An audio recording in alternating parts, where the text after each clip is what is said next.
Welcome to teacher place. Friends, మనము మానవ వికాస దశ గురించి మాట్లాడుతున్నప్పుడు వికాస దశల్ని 3 రకాలుగా వర్గీకరించుకున్నాం. మనము జనన పూర్వ దశలు, జననము, జననానంతర దశలని. జనన పూర్వ దశల్లో మనము 3 దశలు మాట్లాడుకున్నాం. ఒకటేంది జైగోటు, తర్వాత ఎంబ్రియో, తర్వాత ఫీటస్. 3 దశ గురించి మాట్లాడినాం. తర్వాత ముఖ్యమైనటువంటిది జననం, బర్త్, పుట్టుక. మన జీవితంలో పుట్టుక అనేది ఒక క్లిష్టతరమైనటువంటిది, ఒక మహత్తరమైనటువంటి ఒక మార్పు. ఈ జననం అనేది ఏంటి? మన మనిషి తల్లి గర్భం నుండి బాహ్య ప్రపంచంలోనికి చేసే తొలి ప్రయాణాన్ని మనం జననం, బర్త్ అంటాము. ఇది తల్లి యొక్క 4 అంగుళాల జననవాహిక 4 ఇంచ్ బర్త్ కెనాల్ నుంచి మనం చేసే ఫస్ట్ జర్నీ బర్త్. ఓకే, దీని గురించి మనము చూద్దాం. జనరల్గా మనము డెలివరీ అంటాం దాన్ని, జననాన్ని. ఓకే, డెలివరీ అనేసరికి మనకు ఏం తెలుస్తుంది? అయితే నార్మల్ డెలివరా, సిజేరియనా అంటాం. మరి ఆ రెండు రకాలు ఏంటి, ఎందుకు అలా డిఫరెంట్గా బర్త్ టైప్స్ ఉంటాయి? దీంతోపాటు ఇంకేముంటుంది? మన జననంలో ముఖ్యంగా 3 రకాలు చూస్తాం. ఒకటి నార్మల్ డెలివరీ, సాధారణ జననము. రెండోది సి సెక్షన్, సిజేరియన్ బర్త్ అంటాము, ఇన్స్ట్రుమెంటల్ బర్త్ అంటాము, ఉపకరణాల బర్త్ అంటాము. మూడవది బ్రీచ్ బర్త్, బ్రీచ్ పుట్టుక అంటారు. 3 గురించి మనము ఇక్కడ చూద్దాం. ఇక్కడ ఫస్ట్ సాధారణ జననం. సాధారణ జననం అంటే ఏమనుకున్నాం మనము? తల్లి గర్భంలో నుండి తల సాధారణంగా ముందు బయటకు వస్తుంది. తల్లి గర్భంలో తల్లి యొక్క జననవాహిక నుండి తల భాగం ముందుకొచ్చి మిగతా శరీర భాగాలు తర్వాత వస్తుంటాయి. ఈ సాధారణ జననం వల్ల పిల్లవాడిని పుట్టిన తర్వాత సర్దుబాటు సమస్యలు అనేవి రావు, నాడీ సంబంధిత సమస్యలు రావు, సర్దుబాటు గుణం ఎక్కువ ఉంటుంది. వాళ్ళ పెరుగుదల వికాసము చాలా ఉన్నతంగా, ఉత్తమంగా ఉంటుంది. ఎవరికి? సాధారణ జననంలో పద్ధతిలో జన్మించిన పిల్లవానికి. ఇక రెండవది మనం చూసినట్లయితే సి సెక్షన్ అంటాం. సి సెక్షన్ అంటే సిజేరియన్.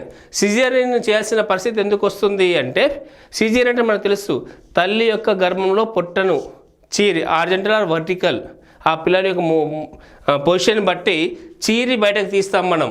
అంటే ఆపరేషన్ చేసి. ఎందుకోసం అంటే వీళ్ళు ఇలా చేయడానికి కారణం ఏంటి అంటే, తల్లి గర్భం ఉమ్మనీరు తక్కువచ్చు, తల్లి శిశువు యొక్క మూమెంట్ సరిగా లేకపోవచ్చు, అబ్నార్మల్ మూమెంట్ ఉండొచ్చు, బ్రీచ్ అంటే మీన్స్ కాళ్ళు జననవాహిక వైపు ఉండొచ్చు, అంబ్లికల్ కార్డు పేగు మెడలు వేసుకున్నారంటారు, అది చుట్టుకొని ఉండొచ్చు. ఇక తల్లి యొక్క ఇంకా వేరే ఇతర ఇన్ఫెక్షన్స్, జననవాహిక ఉన్నటువంటి యూట్రస్ ఇన్ఫెక్షన్స్ కావచ్చు, హెచ్ఐవి లాంటి ఇన్ఫెక్షన్స్ కావచ్చు, ఇంకేదైనా కారణాల వల్ల నార్మల్ బర్త్ జరగదు. అలాంటప్పుడు తల్లికి ఏం చేస్తారు? సి సెక్షన్ను రికమెండ్ చేస్తారు. సిజేరియన్ ఆపరేషన్, సిజేరియన్ పద్ధతిలో చేస్తారు. మనం జనరల్గా మనం చూస్తుంటాము, నార్మల్ డెలివరీలో శిశువు జననవాహిక నుండి తల భాగం ముందుకు వస్తుంది ఇలా. ఓకే, ఇది ఒక simple way and natural way. దీనివల్ల పుట్టిన పిల్లాడు హెల్తీ డెవలప్మెంట్ ఉంటుంది. అదే సి సెక్షన్లో తల్లి గర్భాన్ని, పొట్టను చీల్చి ఇన్స్ట్రుమెంట్స్ ఉపయోగించి, ఇవి ఫోర్సెప్స్ ఇక్కడ కనబడుతుంది కదా, ఈ ఫోర్సెప్ని ఉపయోగించి, హ్యాండ్స్ ఉపయోగించి అపసవ్య మార్గంలో తీస్తారు. కాబట్టి వీళ్ళలో సర్దుబాటు సమస్యలు ఉంటాయి, ఎదుగుదల లోపాలు ఉంటాయి, ఎడ్యుకేషనల్ అచీవ్మెంట్లో వీక్ ఉంటారు, బలహీన లక్షణాలు ఉంటాయి. వీళ్ళకు లాంగ్వేజ్లో అబ్నార్మాలిటీస్ ఉంటాయి, అంత గ్రోత్ ఉండదు. ఎక్కువగా ఏంది, సైకలాజికల్ డిప్రెషన్కి గురయ్యే అవకాశాలు వీరిలో ఎక్కువ కనబడుతుంది. వికాసము వీరిలో దెబ్బతింటుంది. ఎక్కడ? ఈ యొక్క సి సెక్షన్ ద్వారా పుట్టిన పిల్లల్లో. ఓకే, తర్వాత మనము బ్రీచ్ బర్త్ అన్నాం. బ్రీచ్ బర్త్ అంటే కొన్ని అసాధారణ పరిస్థితుల్లో ఎలాంటి ఆ శిశువు యొక్క తల్లి యొక్క గర్భం, శిశువు యొక్క కదలిక, మూమెంటు సరైన టైంకు సరైన విధంగా లేకపోవడం వల్ల ఏమవుతుంది? అప్పుడు కాళ్ళు జననవాహిక వైపు ఉంటాయి, తల లోపల వైపు ఉంటుంది. సి సెక్షన్లో జనరల్గా ఏముంటుంది? ఇలాంటి సిచ్యువేషన్ వస్తే సి సెక్షన్ చేస్తాం జనరల్గా. లేదంటే ప్లాసెంటా దారికి అడ్డం వచ్చినా కానీ మనము ఏం చేస్తాము, సి సెక్షన్ చేస్తాము. జరాయి గొడ్డం వస్తే బ్లీడింగ్ ఎక్కువైపోయి దారి మూసుకపోయి పిల్లానికి ఇబ్బంది అవుతుంది కాబట్టి సి సెక్షన్ చేస్తాం. అయితే బ్రీచ్ బర్త్లో కూడా చేస్తాం. కొన్నిసార్లు సి సెక్షన్ చేసే అవకాశాలు మన చేతితో దాటిపోతూ ఉండవు.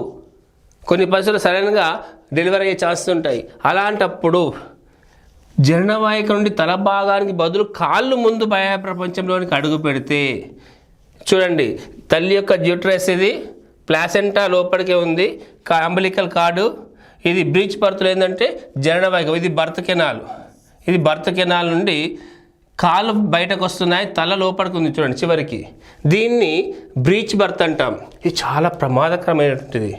ఒక్కోసారి తల్లికి బిడ్డకు శిశువుకు ప్రమాణంగా వచ్చి డిలేడ్ లేబర్ అవుతుంది, హైపాక్సిన్ ఏర్పడుతుంది, అంటే ఆక్సిజన్ లోపం ఏర్పడచ్చు శిశువుకు.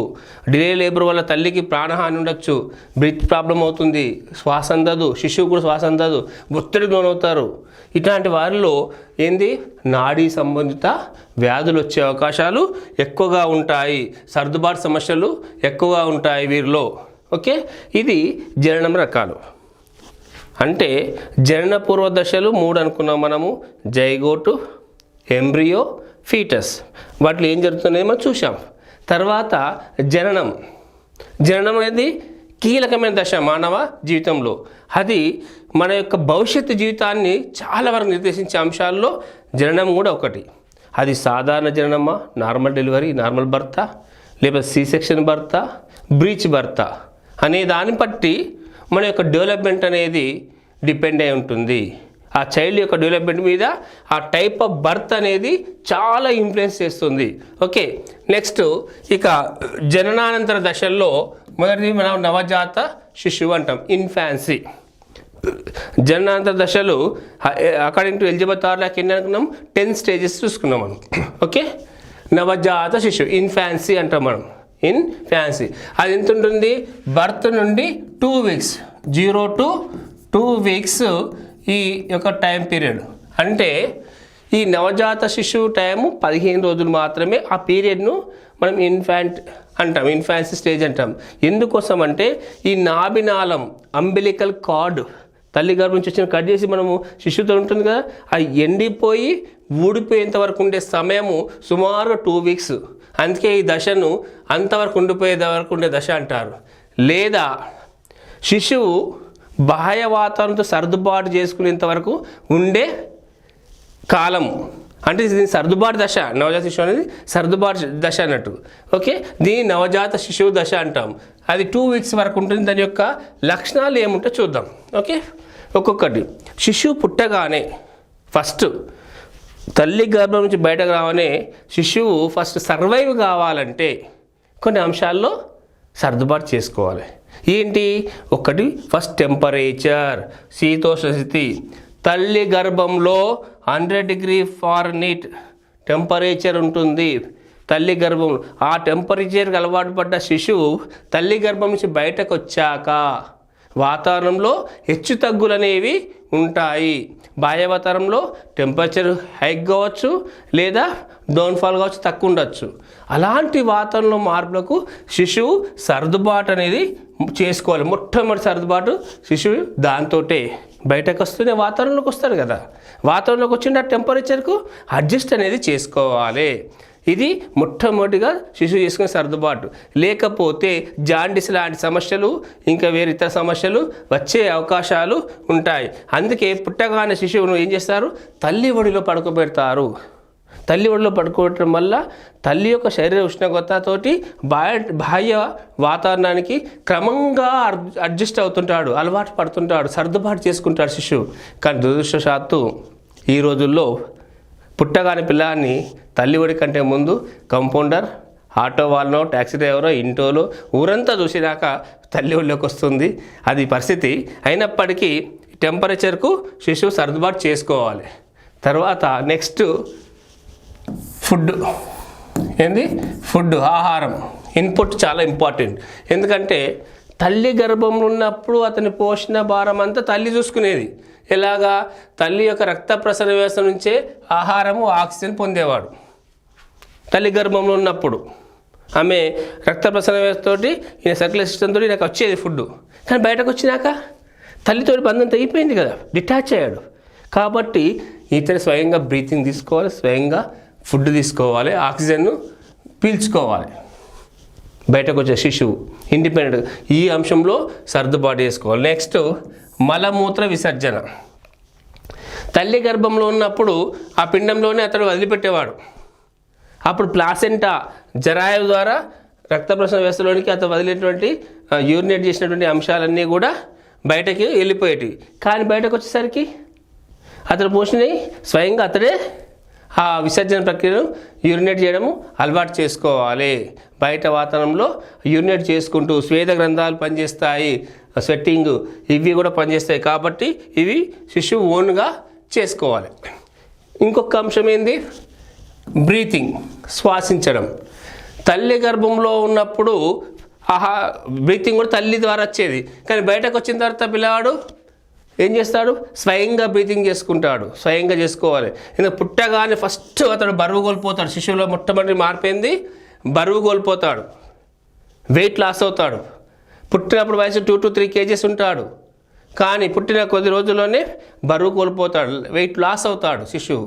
ఓకే, అప్పుడు బ్రీతింగ్ సొంతంగా తీసుకుంటారు. జనరల్గా బయటకు వచ్చిన అడ్జస్ట్మెంట్ చూస్తే ఆడపిల్లలు మగపిల్లలు కంపేర్ చేసినట్లయితే ఆడపిల్లలు తొందరగా ది బెటర్ వేలో అడ్జస్ట్ అవుతారు బయట వాతావరణానికి కానీ, ఫుడ్ తీసుకోవడంలో కానీ, విసర్జనలో కానీ, శ్వాసలో కానీ, దీంట్లో టెంపరేచర్లో కానీ. అంటే అడ్జస్ట్మెంట్ అనేది కంపేర్ చేస్తే అబ్బాయిల కంటే అమ్మాయిల్లో ఎక్కువగా ఉంటుంది. ఆడపిల్లల్లో సర్దుబాటు వేగంగా చేసుకుంటారు. ఓకే, ఒక్కోసారి పిల్లలు 280 days కన్నా తక్కువ అపరిపక్వ దశలో ఉన్నప్పుడు డెలివరీ అవుతారు. మన సాధారణంగా నెల ముందు పుడితే నెల తక్కువ అంటారు, 7 నెలలు పుడతారు శిశువు. అలాంటి వాళ్ళు కూడా బయట సర్దుబాటు చేసుకోవడానికి చాలా కష్టంగా ఉంటుంది. ఓకే, పిల్లవాడు పుట్టగానే దేని సర్దుబాటు చేసుకోవాలనుకున్నాం. ఫస్ట్ టెంపరేచర్, ఆహారము, ఫుడ్డు, బ్రీతింగ్ అండ్ విసర్జన. ఈ అంశాల్లో తొలుత అతడు ఇది చేసుకోవాలి, సర్దుబాటు చేసుకోవాలి, శిశువు అడ్జస్ట్ కావాలి. అయితేనే సర్వైవ్ అవుతాడు, లేకపోతే కష్టం అవుతుంది. ఓకే, ఇందులో కొన్ని ముఖ్య లక్షణాలు చూస్తే మరి అడ్జస్ట్ శిశువుడు అమ్మాయిలు కానీ అబ్బాయిలు కానీ బయట పుట్టిన తర్వాత ఆ అడ్జస్ట్ కావడానికి ఏ అంశాలు కారణమవుతాయంటే ముఖ్యంగా 2 మనం ఇందాక అనుకున్నాం. ఏంటి? జననపూర్వ పరిసరం, ప్రీనేటల్ ఎన్విరాన్మెంట్ అనేది ఆఫ్టర్ బర్త్ పిల్లవాడు అడ్జస్ట్ కావడానికి మెయిన్ కాజులలో ఒకటి జననపూర్వ పరిసరం. రెండవది జన్మము, పుట్టుక, type of birth, where it is normal, C section or breech birth అనేది అతని యొక్క సర్దుబాటును ఇన్ఫ్లుయెన్స్ చేస్తుంది. నార్మల్ బర్త్ ఉన్నవాడు ఎక్కువ అడ్జస్ట్ చేసుకుంటాడు. Remaining C section and breech birth వాళ్ళు ఈ అంశాల్లో అడ్జస్ట్మెంట్ చాలా తక్కువగా ఉంటుంది. ఎందుకంటే చూద్దాం మళ్ళీ ఏం అంశాలు జననపూర్వం జనరల్గా అంటే పుట్టక ముందు తల్లి గర్భం ఉన్నప్పుడు ఆమె ఎమోషనల్ స్టేటస్ అనేది చాలా ఇంపార్టెంట్. ఎమోషనల్ స్టేటస్, ఉద్వేగ స్థితి.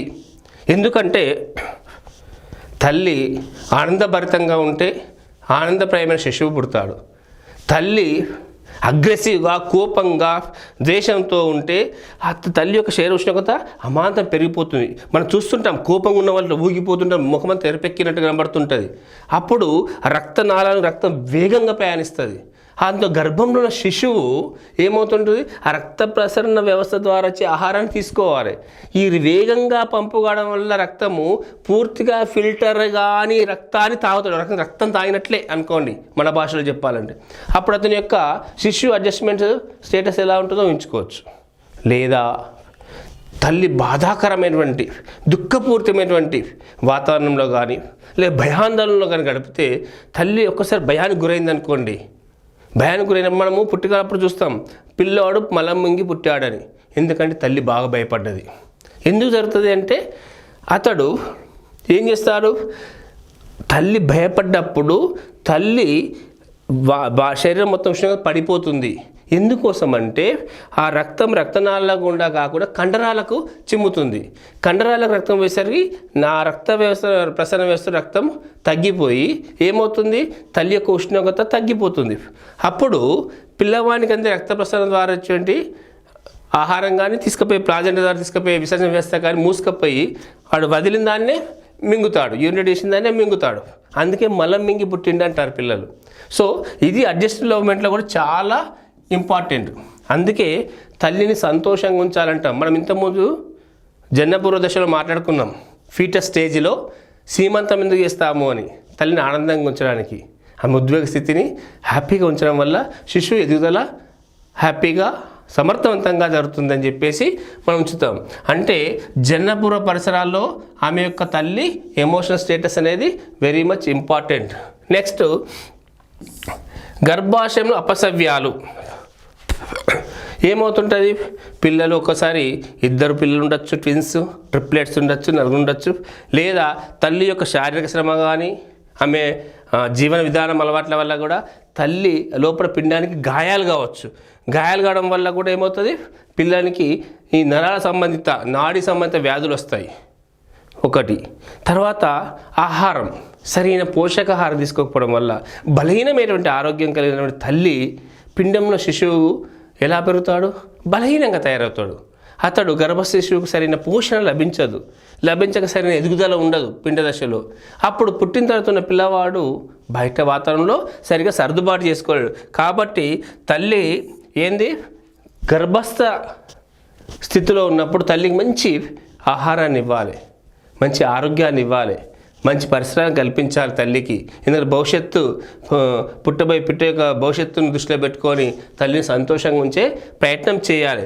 అవి చాలా ఇంపార్టెంట్, ఎందుకంటే అవి వాటిని ఇది చేస్తుంటాయి. ఇప్పుడు సరే, ఈ జననపూర్వ పరిసరాలు జననం రెండు ఎలా ఇన్ఫ్లుయెన్స్ చేస్తాయో మనం చూస్తున్నాం. ఇక నవజాత శిశువు పెరుగుదల ఎలా పెరుగుతాడు అంటే దాని యొక్క ఎలా ఉంటుంది ఇక్కడి నుంచి మనం చూద్దాం. అతను పుట్టినప్పుడు చూస్తే 8 to 20 inches పొడవు ఉంటాడు, 18 నుంచి 20 అంగుళాల పొడవు ఉంటాడు శిశువు. మనం చూస్తుంటాం అట్లా. వెయిట్ వచ్చేస్తే 2 to 3 kg వెయిట్. ఇది నార్మల్ కండిషన్స్లో ఉన్నటువంటి పొడవు బరువులు. ఒక్కోసారి ఇట్ మేబీ వ్యారీ, బలిష్టంగా పుట్టచ్చు శిశువు, లేదా పీలగా 2 kg 1.5 kg కూడా పుట్టవచ్చు. మనం చూస్తుంటాం. తక్కువ పెడితే పుట్టగానే ఇంక్యుబేటర్లో పెడతారు శిశువును, టెంపరేచర్ అడ్జస్ట్ కాలేడు, అట్లా ఇట్లా అని, అట్లా కూడా పుట్టవచ్చు. నార్మల్గా 18 to 20 inches పొడవు ఉంటాడు ఆ శిశువులు ఎవరైనా. ఓకే, నెక్స్ట్ ఇందులో పుట్టగానే శిశువు తల చాలా పెద్దగా ఉంటుంది. శిశువు యొక్క తల చాలా పెద్దగా ఉంటుంది పుట్టగానే. ఓకే, ఇందులో చూస్తే సగం శరీర భాగంలో సగము తలకాయ ఉంటుంది, సగం మిగతా బాడీ ఉంటుంది మొత్తంలో. ఓకే, 4వ వంతు ఉంటుంది. 3/4 తల భాగమే ఉంటుంది. కానీ మనలో పెద్దవారిలో 1/7 ఉంటుంది. 1/7 తల పరిమాణం పుట్టగానే శిశువులో దాని పొడవులో 4వ వంతు ఉంటుంది, పెద్దవాళ్ళకైతే 1/7 ఉంటుంది. ఓకే, తర్వాత చూసినట్లయితే పుట్టగానే 4వ నెలకు బరువు ఖచ్చితంగా మార్పుతుంది, ఏంటంటే 2 రెట్లు పెరుగుతుంది. ఇక నెక్స్ట్ మొదటి దశ ఇది జస్ట్ నవజాత శిశు దశలో సర్దుబాటు దశ. దేంట్లో సర్దుబాటు చేసుకోవాలి, ఉష్ణోగ్రతలో, విసర్జనలో, ఆహారంలో, శ్వాస తీసుకోవడంలో. దీన్ని ఇన్ఫ్లుయెన్స్ చేసే అంశాలు ఏంది, జననపూర్వ పరిసరాలు, జననము. ఓకే, తర్వాత పుట్టినప్పుడు బరువు ఎంత ఉంటాడు, 2 to 3 kgs బరువు ఉంటాడు, 18 to 20 inches పొడవు ఉంటాడు. తల సైజు 1/4 ఉంటుంది, పెద్దవాళ్ళు 1/7 ఉంటాయి. ఓకే, పుట్టడం బరువు కోల్పోతుంటాడు. ఇది అతని యొక్క నవజాత శిశు లక్షణాలు. నెక్స్ట్కి వస్తే బేబీహుడ్, శైశవ దశ. ఏంది బేబీహుడ్. ఈ బేబీహుడ్ టైం ఎక్కడ ఉంటుంది, మనం అక్కడ ఏమనుకున్నాము 0 to 2 weeks, ఇక్కడ 2 weeks to 2 years ఉంటుంది. 2 సంవత్సరాల వరకు, 2 వారాల నుండి 2 సంవత్సరాల వరకు ఉంటుంది. ఇది చాలా important and crucial and dangerous and happiest stage అన్నట్టు. ఇది ఫస్ట్ స్టేజ్ పిల్లవాడిలో ఈ బేబీహుడ్ అనేది. ఈ 2 weeks to 2 yearsలో చాలా ఫాస్ట్గా ర్యాపిడ్ చేంజెస్ ఉంటాయి. అంటే ఫిజికల్ చేంజెస్ కానీ, లాంగ్వేజ్లో కానీ, ఎమోషనల్ కానీ, సోషల్ బిహేవియర్లో కానీ, ఇవన్నిటిలో కూడా ర్యాపిడ్ చేంజెస్ మనము ఈ దశలో చూస్తాం. చాలా వేగంగా జరుగుతుంది ఈ వికాసం అనేది ఈ దశలో. అవేంటో చూద్దాం మనం. ఫస్ట్ అన్నాం అత్యంత పెరుగుదల దశ. ఇందులో మొదటి లక్షణంలో క్లిష్ట దశ. దీన్ని క్లిష్ట దశ అంటాం. దీన్ని ఎందుకోసం అంటే భవిష్యత్తు జీవితాన్ని మొత్తానికి పునాది వంటిది, బేస్మెంట్ లాంటి బేస్ ఏది ఈ బేబీహుడ్. ఇక్కడ ఏంటంటే ఈ దశలోని ప్రభావమే జీవితం యావత్తు ఉంటుంది, కంప్లీట్ లైఫ్ లాంగ్. ఇక్కడ ఉన్నటువంటి అతని జైవిక లక్షణాలు ఏవైతే ఉన్నాయో, మనం ఏ పరిసరాలను ఏ పోషణ అందించడం వల్ల శిశువులకు వెళ్ళిన మార్పులు ఏవైతే ఉన్నాయో దాదాపు జీవితాంతము కొనసాగడానికి ఇదే పునాది అవుతుంది. ఏది శైశవ దశ. కాబట్టి ఈ దశలో శిశువులను చాలా జాగ్రత్తగా చూసుకోవాలి. ఇది చాలా ఇంపార్టెంట్. అంతేకాదు డేంజరస్, ప్రమాద వయస్సు. ఎందుకోసం అంటే ఈ దశలోనే ఎక్కువగా రోగాలు వస్తాయి, కంటామినేట్ డిసీజెస్ కానీ. ఇది శిశు మరణాలు ఎక్కువగా సంభవించే దశ ఏది అంటే శైశవ దశ. ఏ దశ? శైశవ దశలో ఏం సంభవిస్తాయి? శిశు మరణాలు ఎక్కువగా ఉంటాయి. చైల్డ్ డెత్ రేట్ ఎక్కువగా ఉండే దశ ఏది? ఈ బేబీహుడ్. సో ఇక్కడ చాలా జాగ్రత్తగా చూసుకోవాలి, పిల్లల్ని చాలా సున్నితంగా చూసుకోవాలి. తొందర రోగాల బారిన పడతారు. వీళ్ళను అంటువ్యాధులు పడకుండా ఇంకేదో సరైన టైం టీకాలు ఇవ్వడము, పరిసరాలు శుభ్రంగా ఉంచడము, సరైన పోషణ అందించడము లాంటివి చేస్తుండాలి. ఇంకోటి ఇక్కడ తల్లిదండ్రుల పోలికలు ఇక్కడ వస్తాయి. క్యూట్గా ఉంటారు పిల్లలు, స్మార్ట్గా నవ్వుతుంటారు, కిలకిల నవ్వుతుంటారు. ముద్దులకి అప్పీల్ ఏజ్ అంటాం దాన్ని, అప్పీల్ స్టేజ్ అంటే ముద్దులకే దశ. పిల్లలు చూస్తే గమ్మత్తుగా ఉంటారు, ఈ దశలో చాలా ముద్దుగా ఉంటారు. నెక్స్ట్ పెరుగుదల చూస్తే ఏం చేంజెస్ వస్తాయి అంటే పుట్టినప్పుడు 18-20 ఇంచెస్ అంటే 8-9 ఇంచెస్ ఉంటే 2 years అయ్యేసరికి సుమారుగా 30-33 ఇంచెస్ వరకు పెరుగుతారు. అంటే 2.5 feet పై చిలుకు హైటు పెరుగుతారు. 2 yearsకి వచ్చేసరికి ఇంత ఎత్తుకొస్తారు. గిన్నె నడుచుకొని పరిగెత్తుంటారు కదా, మనకు తెలుసు. బరువు 3 ఇంతలు అవుతుంది. బరువు 3 times పెరుగుతుంది. పుట్టినప్పుడు 2 కిలో ఉంటే 6 కిలో ఉంటాడు, 3 కిలో ఉంటే 9 కిలో ఉంటాడు సుమారుగా. అంత పెరిగితేనే సాధారణ పెరుగుదల ఉన్నట్టు, లేదంటే మన డాక్టర్ దగ్గర తీసుకెళ్లాల్సిందే ఖచ్చితంగా. అంటే పుట్టినప్పుడు వెయిట్ ఎంత ఉందో మనకు తెలుసు. 2 yearsకి వచ్చేసరికి 3 times కావాలి అతని వెయిట్. ఓకే. తర్వాత ఇంకా చేంజెస్లో పళ్ళు, టీత్. ఏంది? టీత్. ఫస్ట్ టీత్ ఎప్పుడు వస్తుంది? 6 to 8 months. మొదటి పళ్ళు శిశువుకు 6 to 8 monthsలో వస్తుంది. అప్పుడు పిల్లవాడు ఏం చేస్తుంటాడు? అన్నింటినీ కొరుకుతుంటాడు. తల్లి స్తన్యం ఇస్తున్నప్పుడు అప్పుడు అప్పా అని పిల్లవాడిని తీసేస్తుంది. అప్పుడు మనకి సైకిల్ వైబ్రేషన్ ఉంటుంది. దాని సంగతి తర్వాత మాట్లాడదాం మనం. దానివల్ల ఏంది సిగ్మండ్ ఫ్రాయిడ్ థియరీలో అక్కడి నుంచి పిల్లలు వచ్చే చేంజ్ గురించి మాట్లాడదాం. అయితే అక్కడ పళ్ళు రావడం వల్ల దానికి దురద పెడుతుంటుంది. ఆ దురద పెట్టి కనబడదల్లా కొరుకుతుంటాడు. చేతికి ఏదిస్తే నోట్లో పెట్టి దాన్ని నమ్ములుతూ ఉంటాడు, చిగులో నుంచి మనకు దంతాలు బయటకు వస్తున్నప్పుడు. అందుకే ఆ టైంలో పిల్లలకు జ్వరము, మోషన్స్ ఇవన్నీ రావడం జరుగుతుంది. కాబట్టి పిల్లవానికి అందుబాటులో సరైన వస్తువులు ఉంచాలి, చాలా జాగ్రత్తగా చూసుకోవాలి ఈ టైంలో. ఓకేనా? ఎప్పుడు ఇది మళ్ళీ 1 year వరకల్లా కింద 2 మీద 2 పనులు వస్తాయి. ఒక్కోసారి 6 పనులు కూడా వస్తాయి, కొందరు ఫాస్ట్గా కొందరు స్లోగా. ఎందుకంటే దంతాలు వచ్చిన దాన్ని బట్టి అతని భాషా ప్రావీణ్యం అనేది ఉంటుంది, భాషా వికాసం ఉంటుంది. పళ్ళు రాకపోతే భాష రాదు. అందుకే 6 months దాకా పిల్లాడు ఏం ఎక్క పళ్ళు ఉంగంగానే ఉంటుంది. 6 months తర్వాత ఒక పళ్ళు రాగానే తత్త నన్న మమ్మ అంటారు. ఎందుకంటే పళ్ళు వస్తే సౌండ్ నా ఫిల్టర్ వేస్తే ఒక అక్షరాల పదాల్లాగా ప్రాగ్భాష రూపాలను కల్పిస్తుంటాయి పళ్ళు, దంతాలు, టీత్. 2 yearsకి వచ్చేసరికి కింద 8 మీద 8 టీత్ 16 టీత్ వచ్చేస్తాయి. ఎప్పుడు 2 years ఎండ్ వరకల్లా. Okay. Next nervous system. Nervous system ఏంది? ఇక్కడ వచ్చేసరికి మొత్తం సెన్సరీ ఆర్గన్స్ మొత్తం డెవలప్ అవుతాయి 2 years లోపల. మనకి వేడి చలి తెలుస్తుంటుంది, శబ్దాలు వింటాడు, రుచి తెలుస్తుంది, తుత్తు అంటాడు, కమ్మ ఉంటే తేతే అంటాడు, అన్ని విషయాలు కళ్ళతో చూసి గుర్తుపడతాడు. ఓకే. ఇవన్నీ కూడా అతనికి సెన్సేషన్స్ అన్నీ కూడా డెవలప్ అవుతాయి 2 years లోపల. నెక్స్ట్కి వస్తే మనం చూస్తుంటాం థర్డ్ మంత్. దీనికన్నా ముందు ఫస్ట్ వానికి సెన్సరీ ఆర్గాన్ ఏది డెవలప్ అవుతుంది? టచ్ స్పర్శను తొందరగా డెవలప్ అయ్యే సెన్సరీ ఆర్గాన్ ఏంటంటే టచ్ స్పర్శ, పుట్టగానే శిశువుకు. Okay, touch. అందులో 3 నెలలకు వచ్చేసరికి పిల్లలు వస్తువులను చూసి గుర్తుపడతాడు, చూస్తుంటాడు. ఓకే, తేటగా చూస్తాడు, రంగుల మధ్య భేదాన్ని గుర్తిస్తాడు. అందుకే మనం పిల్లలకు ఏం చేస్తాము, ఊయల పైన రంగుల గిలకలు పెడుతుంటాం. అది ఊగుతుంటే ఇట్లా చూస్తుంటాడు జనరల్ బ్రైట్గా. నేను అందుకొని ప్రయత్నం కూడా చేస్తుంటాడు పిల్లాడు, గిలగిల కాలు చేతులు కొట్టుకుంటూ కదలికలు. ఎందుకంటే ఆ చూపును మనము కంటికి ఎక్సర్సైజ్ అవుతుంటుంది, ఆ కదిలే వస్తువులను చూసుకుంటూ అందుకొని ప్రయత్నం చేస్తుంటాడు పిల్లవాడు. థర్డ్ మంత్కి వచ్చేసరికి ఆట వస్తువులను గుర్తిస్తాడు, రంగుల భేదాలు గుర్తిస్తాడు. సెకండ్ మంత్ నుంచే వినడం నేర్చుకుంటాడు.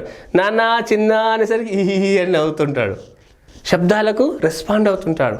అంటే వినికిడి స్టార్ట్ అవుతుంది. ఫస్ట్ మంత్లో 10 రోజులు మనమే ఎత్తుకోవాలి, మనమే ఆడాలి, పాడాలి. అది కదిలిస్తేనే మనం నవ్వుతాడు, లేకపోతే లేదు. శబ్దాలు, వినికిడి, కంటి చూపుతో వస్తువుని గుర్తుపడడం తెలియదు అప్పుడు పిల్లానికి. మనమే చూసి మనమే ఆనందపడాలి అంతే. ఓకే, ఇక తర్వాత చలన కోశరాలు. ఇక్కడ మనకు తెలుసు చలన కోశరాలు ఎలా ఉంటాయంటే కదలిక. ఫస్ట్ 1 year లోపల పాకలాడడం ఉంటుంది. ఇంకా కరెక్ట్ చెప్పాలంటే 1 month వరకు ఎట్లుంటాడు, లోపల కడుపులో ఎట్లున్నప్పుడు ఉంటాడు అట్లా ముడుచుకొని కాలు చేతులు దగ్గర ముడుచుకొని ఉంటాడు. తర్వాత చిన్ని లేపుతుంటాడు. తర్వాత 4th monthకి వచ్చేసరికి మన మీద ఆధారం పెట్టుకొని ఒళ్ళో కూర్చుని పెడితే కూర్చోగలుగుతాడు. 6 నెలలకు సపోర్ట్ ఇచ్చి కింద కూర్చుని పెడితే కూర్చుంటాడు. 8 నెలలకు ఏదన్నా పట్టుకొని లేస్తాడు. 10 నెలలకు వేలు ఇస్తే 10 నెలలకు చేతి వరకు నడిపిస్తే తప్పనడుగులు వేస్తూ నడుస్తాడు. 1 year సొంతంగా ఒక్కొక్క అడుగేస్తూ నడుస్తుంటాడు వాడు. 1.5 yearకి వచ్చేసరికి ఈ నడక వేగం పెడితే 2 yearsకి వచ్చేసరికి రన్నింగ్ రేస్. ఆడు పరిగెత్తిలంతా తిరుగుతుంటాడు. 18 నెలల నుంచే స్టార్ట్ అవుతుంది. వస్తువులు లాగడం, పడేయడం, నవ్వడం, కింద వాడేయడం, నవ్వడం, పడేయడం. మనం ఇటు అడుగుతాడు, పరిగెత్తనే ఉంటాడు.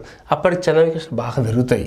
ఓకే, నెక్స్ట్ స్టేజ్కి వచ్చేసరికి ప్రీ చైల్డ్హుడ్. ఇది ప్రీ చైల్డ్హుడ్, పూర్వ బాల్య దశ. ఇదేది పూర్వ బాల్య దశ, ప్రీ చైల్డ్హుడ్. దీన్నే ప్రీ స్కూల్ ఏజ్ అని కూడా అనొచ్చు. ఇది 3 to 5 years ఉంటుంది. ఎంత ఈ స్టేజ్?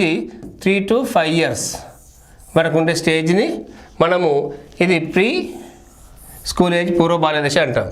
ఓకే, 3 to 5 years ఉంటుంది ఇది. దీన్నే పాఠశాల పూర్వదశ, ప్రీ స్కూల్ స్టేజ్, అన్వేషణ వయస్సు అంటారు. అన్నిటినీ వాడు వెతికి తెలుసుకుంటాడు, ఎంక్వైరీ చేస్తుంటాడు, కొత్త విషయాలు తెలుసుకుంటాడు. అన్వేషణ వయస్సు అంటారు. ఇక్కడ ముఖ్యమైనది ఏంటంటే సోషల్ డెవలప్మెంట్ అనేది చాలా డెవలప్ అవుతుంది. ఎందుకంటే చిన్నప్పుడు మనము సోషల్ ప్లే అన్నాము, ప్యారలల్ ప్లే అన్నాము. సోషల్ ప్లే ఇక్కడ స్టార్ట్ అవుతుంది. సాంఘిక క్రీడలు ఫస్ట్ వాడే ఆడుకున్నాడు. తర్వాత దశలకు చూసినట్టయితే తన తోటి వాళ్ళతో ఆడుకుంటాడు, కానీ ఎవరి వస్తువులతో వాడే ఆడుకుంటాడు. ఈయన వస్తువు వానికేడు, వాని వస్తువు వీడు తీసుకోడు. ఇక్కడికి వచ్చేసరికి ఏమవుతుంది, సాంఘిక క్రీడ అలవాటు అవుతుంది. ఇతరుతో వస్తువులతో నువ్వు బాల్ వేయి, నేను బ్యాట్తో కొడతా, నువ్వు బాల్ వేస్తే అందుకో, ఈ బొమ్మను వేస్తే నువ్వు అందుకో, ఈ బొమ్మ నాకివ్వు అంటే ఇద్దరు కలిసి ఆడుకోవడము చేస్తుంటాడు. దీనివల్ల ఏమవుతుంది, ఇచ్చిపుచ్చుకోవడము, కమ్యూనికేషన్, ఇంటర్పర్సనల్ కమ్యూనికేషను పెరుగుతుంది, అడ్జస్ట్మెంట్ పెరుగుతుంది, క్రీడా స్ఫూర్తి పెరుగుతుంది, సాంఘిక సంబంధాలు పెరుగుతుంటాయి, భావ ప్రకటన అనేది అలవాటు అవుతుంది. పిల్లలు అందుకే తోటి వాళ్ళ దగ్గర వదిలిపెట్టి ఆడుకొని ఇవ్వాలి, కొన్ని వస్తువులు ఇచ్చి వాళ్ళను ఎంకరేజ్ చేస్తే వాళ్ళు సోషల్ రిలేషన్స్ డెవలప్ అవుతాయి. లేకపోతే మూగజీవులు, మూడి జీవులు అయ్యి ఎవరింటికి ఓడు, ఎవరింటికి రానివ్వడు. సో ఇక్కడ తల్లిదండ్రులు చాలా జాగ్రత్తగా భయపడతారు. ఏం చేస్తారంటే, అమ్మో మా పాపన భయం, వాడు కొడతాడు, మా బాబా ఆడు తంతాడు, నేను ఆడని కింద పడతాడు, అతి జాగ్రత్త చేస్తారు. అతి జాగ్రత్త కాదమ్మా, నీ కొడుకు జీవితం నాశనం పట్టిస్తున్నాను, నీ బిడ్డ జీవితాన్ని ఇది చేస్తున్నావు, నష్టపరుస్తున్నావు. కాబట్టి పిల్లల్ని ఆడుకోనివ్వాలి. ఆడుకుంటే వాళ్ళకి కొన్ని స్కిల్స్ డెవలప్ అవుతుంటాయి, సంబంధాలు పెరుగుతుంటాయి, తెలుస్తుంటాయి కొన్ని విషయాలు. ఇక్కడ ఆత్మభావన ప్రారంభమై స్వార్థాన్ని పెంచుతుంది, సెల్ఫ్ కాన్సెప్ట్ బాగా డెవలప్ అవుతుంది. సెల్ఫిష్గా ఉంటారు, ఈ బొమ్మ నాకు కావాలి, ఇది నాది అని మొండి పట్టుదల కూడా మనం చూస్తూ హఠం చేస్తుంటారు. ఈ వయసులో కామన్ ఇవి. ఈ దశలో దీనివల్ల సాంఘిక వికాసం డెవలప్ అవుతుంది. ఇక్కడ ఏం చేస్తారు, మనము వస్తువులు నాశనం చేయడము, బొమ్మరిల్లు కట్టుకోవడము, వస్తువులతో బొమ్మలు తయారు చేయడము. అందుకే పజిల్స్ లాంటివి మనం ఇస్తుంటాం, బ్రిక్స్ ఇస్తున్నాము. ఇప్పుడైతే ఇంతకుముందు అయితే బొమ్మలు ఆడుకుంటారు బయట పిల్లలతో మట్టిలో. ఇప్పుడు మట్టిలో ఆడే అవకాశాలు చాలా తగ్గిపోయినాయి పిల్లలకు. బ్రిక్స్ లాంటివి ఇచ్చేసి ఇల్లు కట్టు, ఇల్లు తయారు చేయి, బొమ్మ తయారు చేయి అని చెప్పేసి మనము చెప్తూ వాళ్ళని ఎంకరేజ్ చేస్తున్నాం. ఇక మిగతా 4 దంతాలు కూడా వస్తాయి ఈ దశలో. ఇక్కడ ఇంకోటి ఏంటంటే మిల్క్ టీత్, పాలదంతాలు ఊడిపోవడం స్టార్ట్ అవుతుంది. తొరిపల్లి అంటాం కదా. ఇక్కడ ఇదొకటి గుర్తుపెట్టుకోవాలి. ఇక్కడ ముఖ్య విషయం, ఎవరిలో తొందరగా పళ్ళు ఊడి తొందరగా వస్తాయో వాటిలో ఇంటలెక్చువాలిటీ ఎక్కువగా ఉంటుంది. ఈ జనరల్ సింబల్ అది. అంటే మీ పిల్లల్ని ఉడగొట్టుకుంటూ కూర్చోకండి మాతృమూర్తులారా, మదర్స్ మీకే ఆయన పళ్ళు ఉడగొట్టారు తొందరగా పోవాలని, నాలెడ్జ్ పెరగాలని. నో, జనరల్గా పోతే అది ఏ క్రమంలో వచ్చి అట్లా పోతుంటాయి. ఓకే, ప్రజ్ఞావంతులైన పిల్లలకు తొందరగా పాల పళ్ళు పోయి శాశ్వత దంతాలు వస్తాయి. దీనిలో ఇంకా మోటార్ స్కిల్స్ ఏముంటాయి? వాడిని బట్టలు వాడేసుకుంటాడు, వాడి చేతితో అన్నం తింటాడు, ఎగురుతాడు, దుంకుతాడు, స్నానం చేస్తాడు, సైకిల్ దొక్కుతాడు. లాంగ్వేజ్ డెవలప్మెంట్ విపరీతంగా ఉంటుంది. లాంగ్వేజ్ డెవలప్మెంట్ కూడా బాగా పెరుగుతుంది.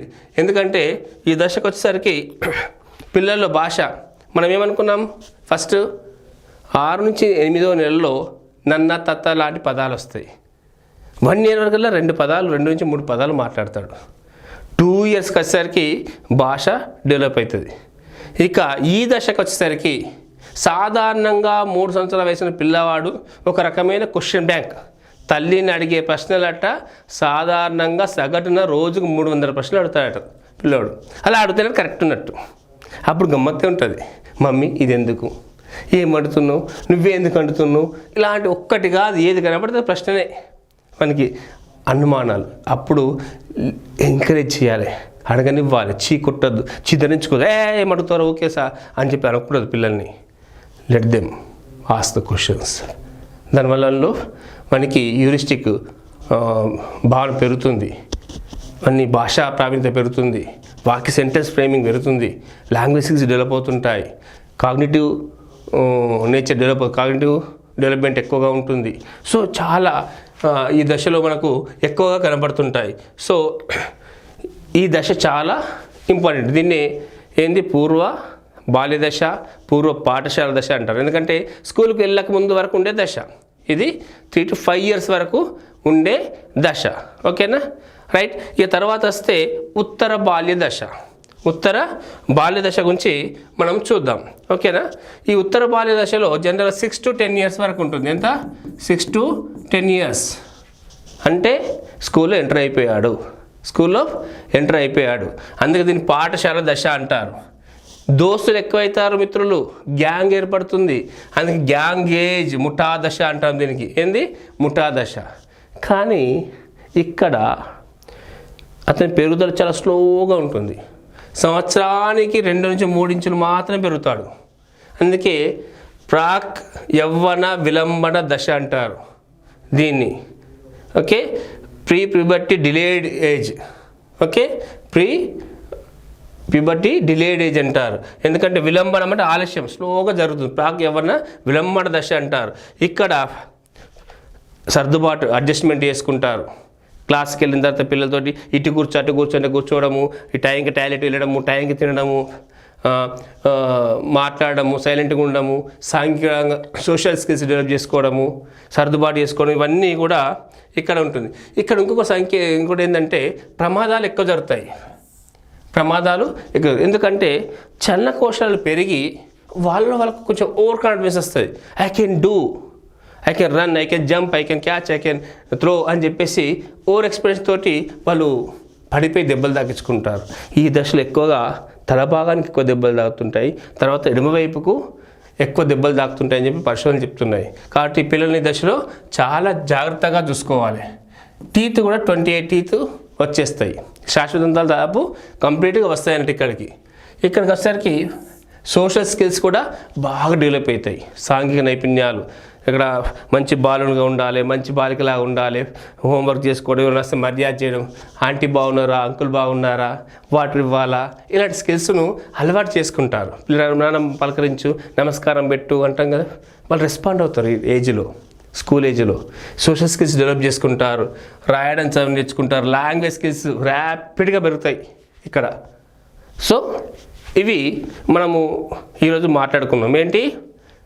జననము, జననంతర దశలు నవజాత శిశువు 0 to 2 weeks, శైశవ దశ 2 weeks to 2 years, పూర్వ బాల్య దశ 3 to 5 years, ఉత్తర బాల్య దశ 6 to 10 years. ఓకే, తర్వాత దశ నుంచి నెక్స్ట్ క్లాస్లో మనము మాట్లాడుకుందాం. ఓకేనా? Thank you.